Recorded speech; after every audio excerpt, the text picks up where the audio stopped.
আসসালামু আলাইকুম রহমতুল্লাহি আবরাকাত।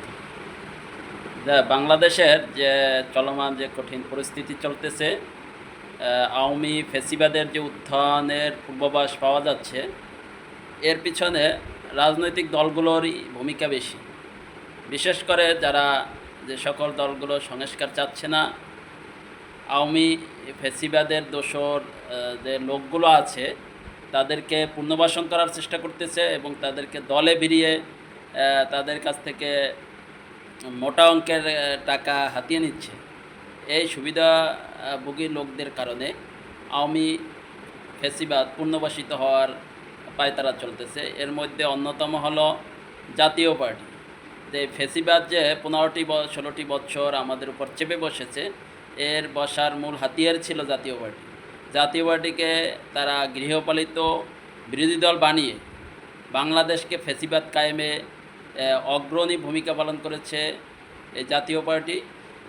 আওয়ামী লীগকে নিষিদ্ধ করার আগেই এই জাতীয় পার্টিকে নিষিদ্ধ করে তাদের নেতাকর্মী যারা এই ফ্যাসিবাদের সাথে জড়িত ছিল তাদেরকেও জেলে অ্যারেস্ট করা উচিত ছিল, জেলে পুরে দেওয়া উচিত ছিল। তাহলে আজ এই বিপিনুর বা জাতীয় গণ অধিকার পরিষদের নেতাকর্মীদের আহত হওয়ার এটা আমাদের দেখতে হতো না। দেখেন, আমাদের দেশের সেনাবাহিনী, পুলিশ বাহিনীকে এবং জনগণকে একটা মুখোমুখি পর্যায়ে দাঁড় করিয়ে দিয়েছে। সেনাবাহিনী থাকবে দেশের নিরাপত্তার জন্য, বহির্বিশ্বের আক্রমণ থেকে দেশকে রক্ষা করার জন্য। পুলিশ প্রশাসন থাকবে দেশের আভ্যন্তরীণ আইন শৃঙ্খলা নিরাপত্তার স্বার্থে। কিন্তু দেখেন, এরা সেনাবাহিনী এখন দেশকে রক্ষার দায়িত্বে নেই, তারা দেশের জনগণকে নির্মূলের দায়িত্ব পালন করতেছে। পুলিশ প্রশাসন জননিরাপত্তার পরিবর্তে তারাও জনগণকে কোণঠাসা করার চেষ্টা করতেছে। জুলাই বিপ্লবের সময় পুলিশকে হাতিয়ার বানিয়ে আওয়ামী ফ্যাসিবাদ দীর্ঘস্থায়ীভাবে থাকার চেষ্টা করেছিল। তাহলে এটা কোনো দেশ এবং রাষ্ট্রের জন্য সুখকর নয়।